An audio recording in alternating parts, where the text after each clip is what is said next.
Welcome to the banker lamp. Please enjoy the video. You start by getting the surface ready. Clean with soap, then a wax and grease remover, and dry it. Once done, lightly sand the chip or scratch with 600-800 grit to create adhesion, then remove all dust with compressed air or a tack cloth. Make sure to mask adjacent panels tightly to avoid stray marks. Now shake the paint pen vigorously for 1 to 2 minutes.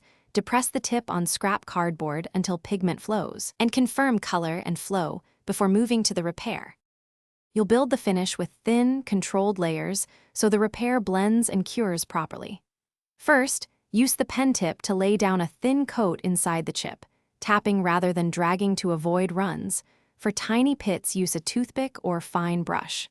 Let each layer flash for about 5 to 10 minutes until tacky before applying the next. Make sure you follow the original grain or stroke direction, and stop when the paint is slightly below the surrounding clear coat to allow for final leveling. You finish by evening out the repair.